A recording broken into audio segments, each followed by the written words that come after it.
Hi, Don Regio Dolphins. Welcome back to another installment of the Westing Game. We are going to be reading chapters 9 and 10 today. However, before we do that, I wanted to review chapters 7 and 8 because that's where we left off last week. So taking a look at chapters 7 and 8, we had two vocabulary words. The words were pompous and infirmity.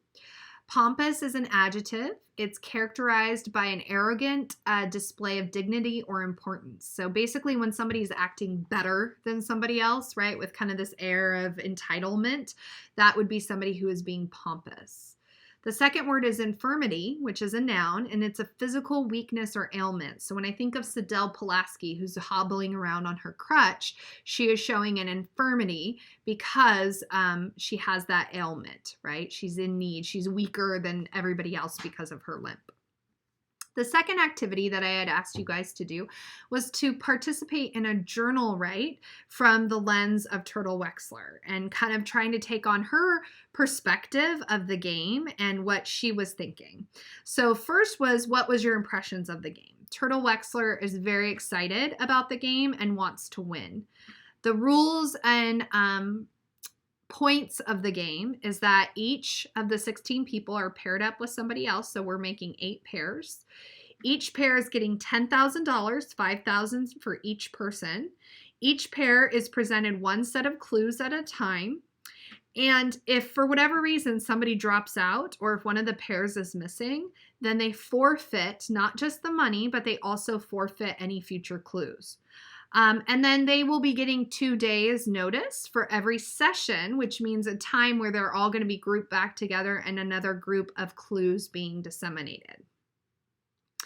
And then finally, what was Turtle's opinion of her partner? Although Flora Baumbach was very happy and pleased to be partnered with Turtle, Turtle was really hoping to be partnered with Doug Hu. I think she wanted to be partnered with somebody that had the athleticism of Doug Hu, also somebody in high school. Overall, and I think this is probably the most important piece here, is that Turtle is the only person to think that the clues are about investing in the stock market and not about finding the killer. So we see that in chapter 7 and 8 as everybody else is scrambling to try to figure out who done it, and Turtle's reading it as what should she be investing in, and that she thinks that the more money she has at the end is what's going to determine the winner. So moving on to chapters 9 and 10, we have 2 new vocabulary words, so you may want to pause the video so you can copy this down. The words are hors d'oeuvre and humiliate. And then we are going to be making character cards. And the reason why we're going to do character cards is because we're going to start getting more clues about each person, and we need to keep those clues straight. It's really easy with 16 people to get it all jumbled, and especially since you're not reading the book right in front of you. So what you can do a couple different things. You can take a piece of binder paper and divide it into fourths by like folding it and then ripping it or cutting it, or even just drawing lines. You can also use index cards. I'm opting to do index cards if you have something like that at home. Or you can even do, again, a Google Doc and separate your clues that way. So what your goal is to create a card where each card is going to show the name of one of the team members on one side and the name of the second team member on the back side. And then you're going to also write their profession, their job. So for example, Madame Sun Lin Hu is a cook. And I have one written here with a circle and highlighted because that's part of our first pairing. With Jake Wexler, he's a podiatrist, but if you remember, he made that kind of snarky remark of standing or sitting when not lying down. And they're partnered together. So that's why I'm having them on the same card. We will talk about the rest of these when we're done reading chapters 9 and 10, and then we are going to start adding in our clues. Okay, let's read. Chapter 9, Lost and Found. Early the next morning, a typed index card was tacked to the elevator's back wall. Lost. Important business papers of no value to anyone but the owner. Please return to Sidel Pulaski 3C. No questions asked. The shorthand notebook was not returned, But the idea of a bulletin board was an instant success. By late afternoon, the elevator was papered with notices and filled with tenants facing sideways and backwards, reading as they rode up and down. Lost. Silver cross on filigree chain, topaz pin and earrings, gold-filled cufflinks. Return to Grace Windsor Wexler 3D. Reward. All players willing to discuss sharing their clues come to the coffee shop tomorrow at 10 a.m. Whoever stole my Mickey Mouse clock better give it back. Just leave it in the hall in front of apartment 3D when no one's looking. Turtle Wexler. Order down, not up. Or come on up to the 5th floor and dine in elegance at Shin Hu's restaurant, specializing in exquisite Chinese cuisine. Lost.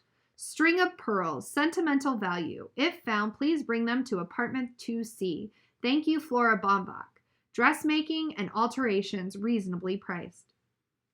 Found. 6 clues. The following clues, printed on squares of Westing toilet tissue, were found in the 3rd floor hallway. Braided, kicking, tortoise, apostrophe SI, A, and brat.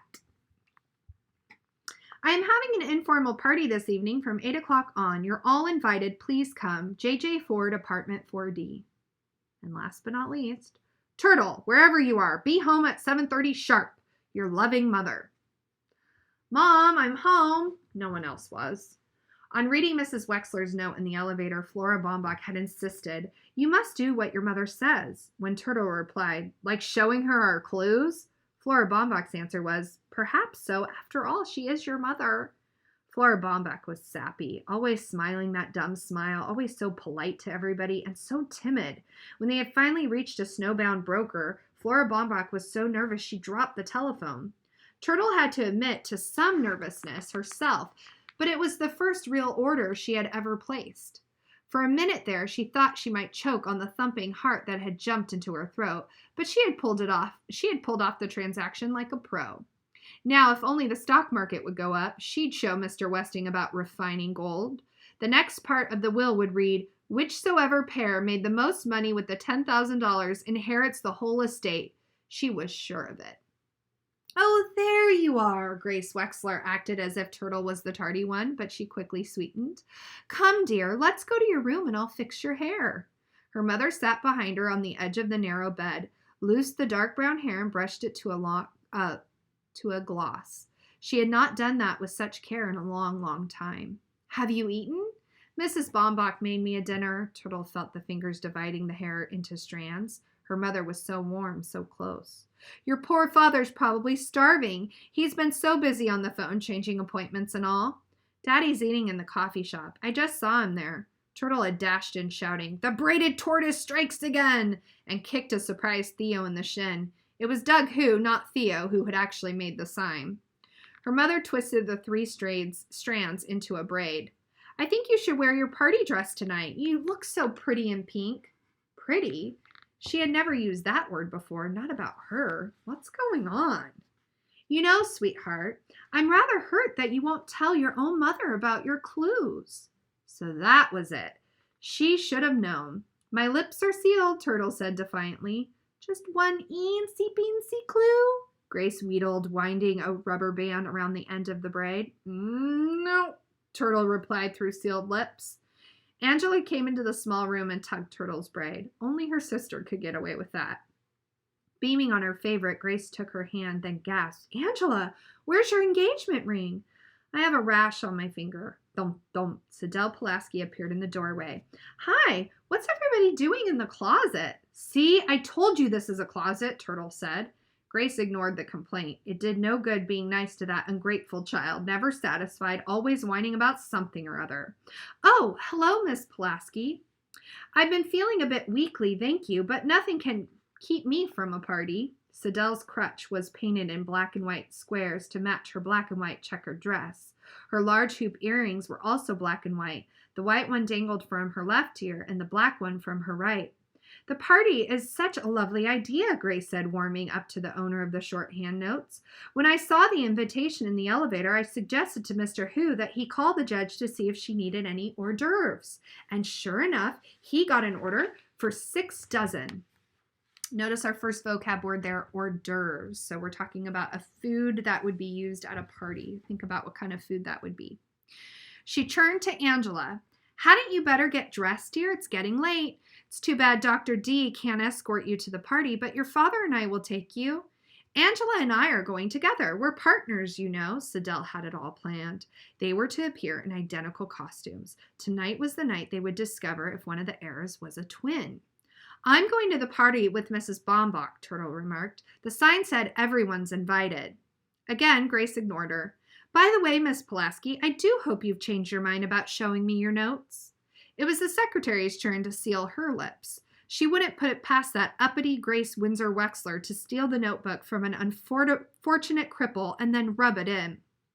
Grace tried again, her voice dripping with honey. You know, of course, that if I do win the inheritance, everything I own goes to Angela. Turtle bounded up. Let me out of here. A person can't breathe in this closet. She kicked the bed, kicked the chair, kicked the desk, and elbowed past the disapproving secretary. What in the world is wrong with that child? Her mother had said. Judge Ford was instructing Theo in the art of bartending when the telephone rang. The snowbound newspaper man had found several items in the files. First, the engagement announcement of Angela Wexler to D. Denton Deere. Next, several clippings on a lawsuit brought against Sam Westing by an inventor named... Hold on, please. Mr. Hu waddled in with a large tray of appetizers. The judge pointed him to the serving buffet and apologized to her caller. I'm sorry, would you repeat that name? James Hu, he exclaimed. Westing stole his idea of the disposable paper diaper. 1 minute, please. The judge cupped her hand over the mouthpiece. Please don't leave, Mr. Hu. I was hoping you'd stay for the party as a guest, of course. Your wife and son, too. Hu grunted. He hated parties. He had seen his fill of people eating and drinking and acting like clowns, jabbering like, oh, so that's it, jabbering, dropping clues. I'll be right back. The receiver hissed with an impatient sigh. Then the researcher went on. I've got a thick file of sports items on the other Hu, Doug Hu. Seems he runs a pretty fast mile for a high school kid. That's all I could find on the names you gave me, but I still have stacks of Westing clippings to go through. Thank you so much. The doorbell rang. The party was about to begin. Chapter 10, The Long Party. I hope we're not too early. Grace Windsor Wexler always arrived at parties fashionably late, but not tonight. She didn't want to miss a thing or a clue or wait around in her apartment with a murderer on the loose. I don't think you've met my husband, Dr. Wexler. Call me Jake. Hello, Jake, Judge Ford said, a firm handshake, laugh lines around his eyes. He needed a sense of humor with that social climbing wife. What a lovely living room, so practically furnished, Grace commented. Our apartments are identical in layout, but mine looks so different. You must come see what I've done with it. I'm a decorator, you know. 3 bedrooms do seem rather spacious for a single woman. What does she mean, 3 bedrooms? This is a 1-bedroom apartment. Would you care for an appetizer, Mrs. Wexler? I'm curious to know exactly how you are related to the Westing family. The judge had hoped to take the heiress by surprise, but Grace gained time by coughing. Goodness, that ginger is spicy. It's the Szechuan's cooking style, you know. How am I related? Let me see. Uncle Sam was my father's oldest brother, or was he the youngest brother of my father's father? Excuse me, I have to greet my other guests. The judge left the prattling pretender. Father's brother, father's father's brother. If their relationship was on the paternal side, her maiden name would be Westing. The party went on and on. No one dared to be the first to leave, safety in numbers, especially with the judge there. So the guests ate and drank and jabbered, and they watched the other guests eat and drink and jabber. No one laughed. I guess murder isn't very funny, Jake Wexler said. Neither is money, Mr. Hu replied glumly. Deciding that his wife had found the perfect partner, the podiatrist moved on to the 2 women standing in silence at the front window. Cheer up, Angie Pie. You'll see your Denton soon enough. His daughter twisted out of his embrace. Are you all right, Angela? I'm fine. She was not fine. Why did they ask about Denton all the time, as though she was a nobody without him? Oh, it wasn't just that. It wasn't even the humiliation of her mother chiding her about the twin costume in front of everybody and sending her back to their apartment to change clothes. It was more than that. It was everything. Okay, notice our second vocabulary word, humiliation. The version we have is humiliating, but notice that the mom humiliated her daughter in front of everybody, embarrassed, made her feel uncomfortable. Jake turned to Madame Hu. Hi there, partner. She doesn't speak English, Dad, Angela said flatly. And she never will, Angela, if no one talks to her. Snow, said Madame Hu. Jake followed her pointing finger. That's right, snow. Lots and lots of snow. Snow, trees, road, Lake Michigan. China, said Madame Hu. China? Sure, why not? Replied Jake. China. Angela left the chatting couple. Why couldn't she have been made some sort of friendly gesture? Because she might do the wrong thing and annoy her mother. Angela, the obedient daughter, did only what her mother told her to do. Hello, Angela. One of these tidbits might cheer you up. Judge Ford held the tray before her. I hear you'll be getting married soon. Some people have all the luck, Sidel Pulaski said, appearing from nowhere to lean over the tray to spear a cube of pork. Of course, not all of us women have opted for marriage, right, Judge Ford? Some of us prefer the professional life, though I must say, if a handsome young doctor like Denton Deer proposed to me, I might just change my mind. Too bad he doesn't happen to be twins. Excuse me, the judge moved away. I'm not having any luck at all, Angela, Sidel whined. If only your mother hadn't made you change clothes, someone surely would have mentioned twin. It's much harder to judge reactions when I have to bring up the subject myself. You shouldn't let your mother boss you around like that. You're a grown woman about to be married. Excuse me, Angela moved away. Yes, thank you, I would like a refill, Sidel said to nobody and hobbled to the bar. Something non-alcoholic, please. Doctor's orders. Make it a double. Twins? Twins? What is she talking about? Theo wondered, staring at the black and white checkered costume. 2 ginger ales for the chessboard coming right up. Hidden among her guests, the judge studied the 2 people standing off in the corner, the only pair in Sunset Towers who were not Westing heirs. George Theodorakis placed his hand on the shoulder of his invalid son, a large, bronze, hard-working hand, like Theo's. Theo resembled him in many ways. Tall, wide shoulders, slim-waisted, the same thick, straight black hair, but age had chiseled the father's face into sharper planes. His troubled eyes stared across the room at Angela. Catherine Theodorakis, a slight, careworn woman, gazed down at her younger son with tired, dark-circled eyes. From his wheelchair, Chris watched legs. Other than the funny lady with the shorthand notes, the only limpers were his brother, Theo, who was kicked by Turtle again, and Mrs. Wexler, who stood on one leg rubbing her stocking foot against her calf. A high-heeled shoe stood alone on the carpet beneath her. Judge Ford didn't limp. Besides, she couldn't be a murderer in spite of his clues. Nobody here looks like a murderer. They're all nice people, even this fat Chinese man who grumbles all the time. George Theodorakis greeted Mr. Hu with, "How's business?" Hu spun around and stomped off from his fellow restaurant owner in a huff of anger. James Hu, inventor, that's who the judge wanted to talk to, but there was a problem at the bar. A long line had formed and it wasn't moving. There are 16 white pieces and 16 black pieces in chess, Theo was explaining to Sidel Pulaski. Do you play chess, Judge Ford? A bit, but I haven't played in years. The judge led the secretary away from the crowded bar. Theo must be thinking the Westing game has something to do with chess. He may be right. It certainly is as complicated as a chess game. But I did study, Doug was arguing. The judge interrupted. I haven't had a chance to thank you for your delicious food, Mr. Hu. How long have you been in the restaurant business? Running up and down the stairs is not studying, Hu said. Sidel Pulaski butted in. Father and son, you 2 look more like twins. You're equal partners with that Theodorakis kid, Hu continued. Why didn't you insist on holding the meeting in our restaurant instead of that greasy coffee shop? Because some people don't like chow mein for breakfast, Sidel Pulaski replied. There you are, dear. Grace patted a stray wisp of Angela's hair into place. We must do something about your coiffure. I'll make an appointment for you with my hairdresser once the snow is cleared. Long hair is too youthful for a woman about to be married. I can't understand what got into you, Angela, coming to this party in that old checkered dress and those awful accessories. Just because your partner dresses like a freak.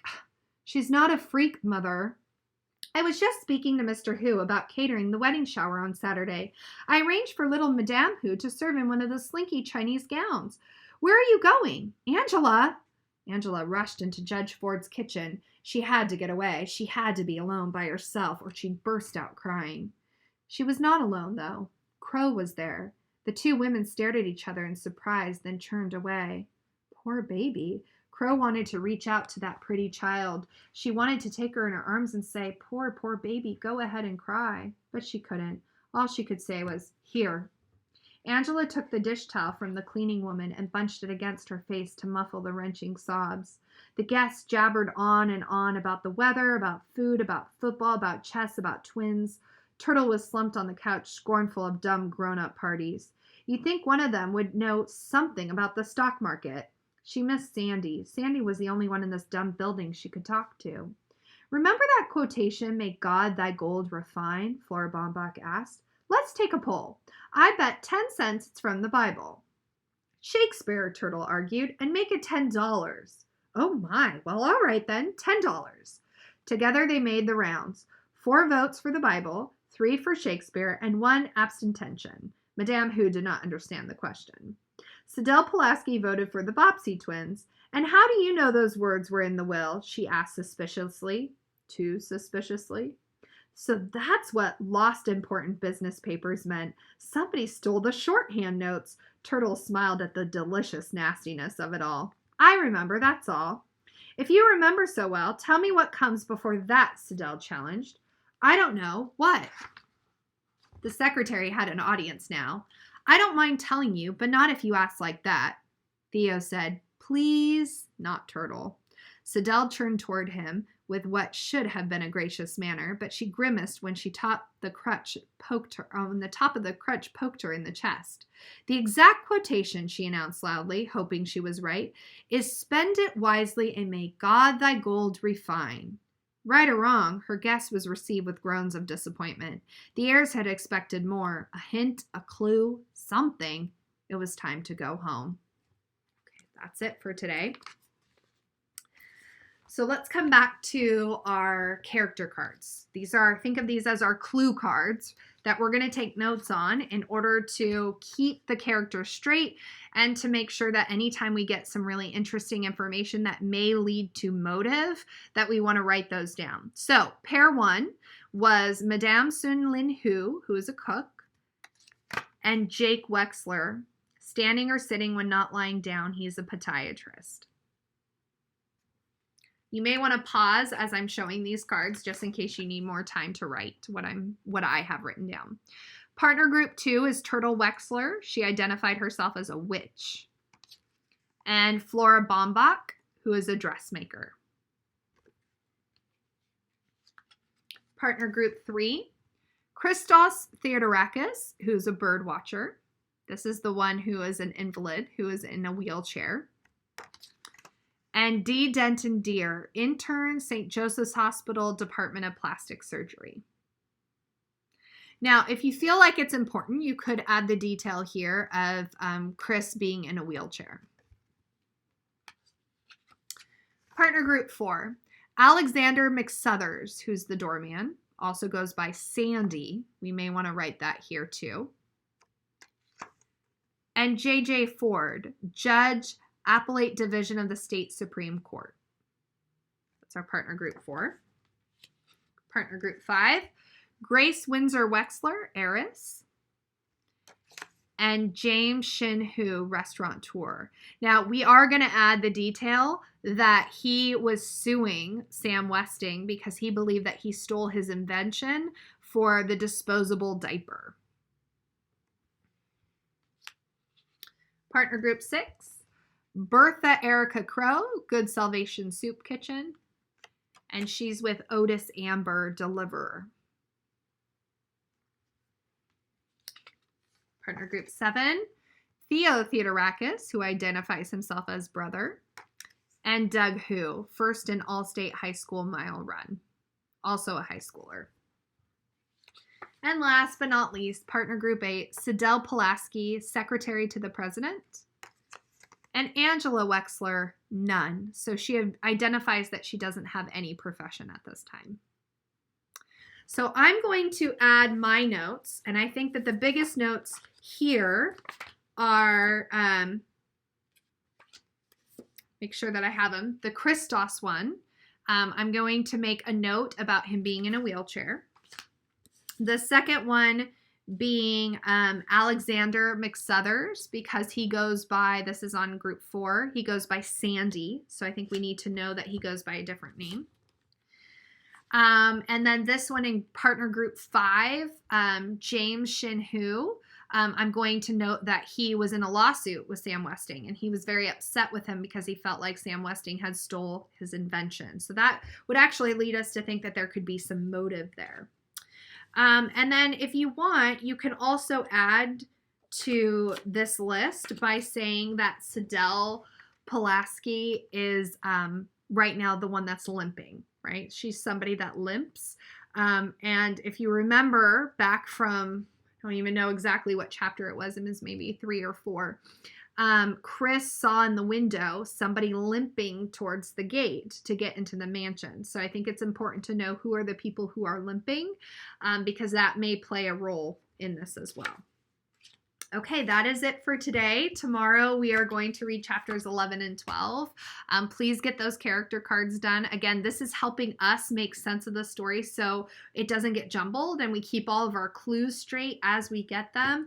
Again, your job is to be trying to figure out who done it as we are reading the story. So I'm very excited for tomorrow. Hope you have a good rest of the day. Bye, Dolphins.